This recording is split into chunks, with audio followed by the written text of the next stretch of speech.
In a world where supervillains are commonplace, two estranged childhood best friends reunite after one devises a treatment that gives them powers to protect their city.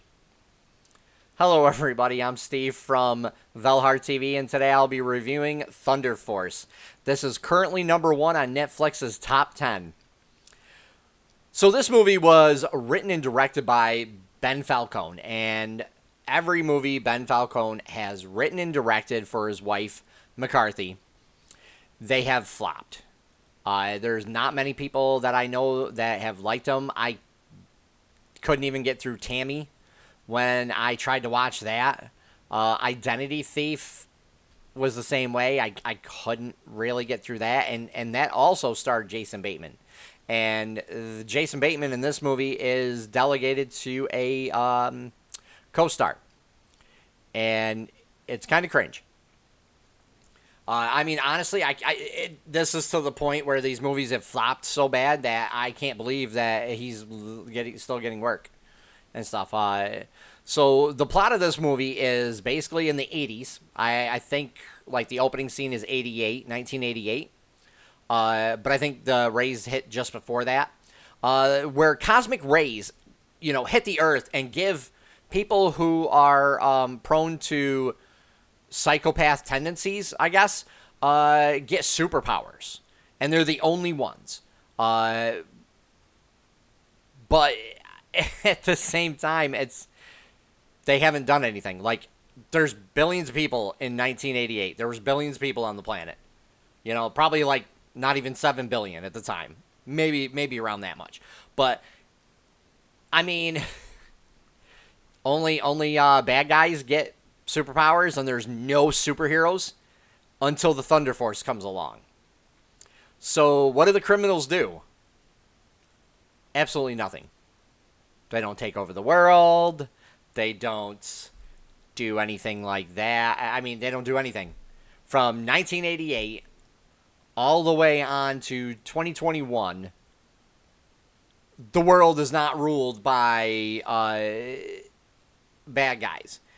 And I'm just like, wait, what? That's like, what, 20, 25 years, 30 years? I mean, my math is bad, but it's somewhere around, about 25 years, or whatever.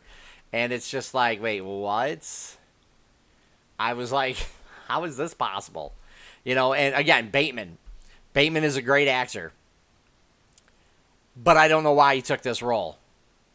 His performance in this was not good. It wasn't very good. And his improv, the improv period, not even just his, the improv in this was bad overall. There's a dinner scene with him and McCarthy that is honestly cringe. It's one of the worst scenes in the movie. I mean, I actually laughed because it was that bad. I was like, oh my God. And the raw chicken.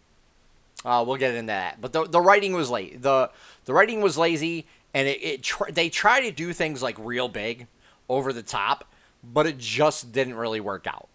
Like the dialogue was overall wasn't good.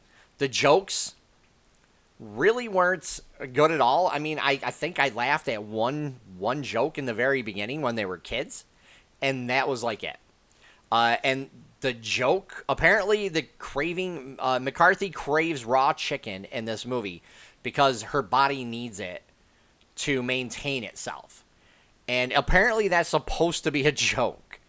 And it's not a joke. It's completely awful. Like, everybody in the movie is like, oh, I'm going to throw up from watching her do this. Except for Jason Bateman's character, the crab. And even I fast-forwarded through all the scenes that had her eating raw chicken because it was gross. It just was very cringe. It just wasn't good. Overall, this was a low-budget film that really isn't funny, and it's a little sloppy, in my opinion. They set up the movie, again, with comic book panels in the very beginning of the movie, telling you what happened, what's going on, and then they name the villains miscreants. They don't name them supervillains or anything like that. They don't even have the word superhero until Thunder Force comes along. And even the jokes that they tried to do to get to Thunder Force, it just was like, what? And even her co-stars were just kind of like, oh, okay, Thunder Force. Ooh, yeah, that sounds good. It's like, what? Yeah, it was bad. And again, the movie only takes place in Chicago. So there's no other bad guys apparently around the world trying to take over at this time. I don't know. It just takes place in Chicago. And the acting overall was bad. Octavia Spencer didn't look like she really wanted to be in the movie in a couple of scenes. For the majority of it, she played her part well, as she could. But she didn't look like she really wanted to be in the movie. Most of them didn't look like it either. She just the movie overall was just, and McCarthy wasn't very good in this movie. I know there's a lot of fans of hers, but I'm not like a huge fan. Like the 2016 Ghostbusters that her and a bunch of other people starred in, including the cameos from the original cast.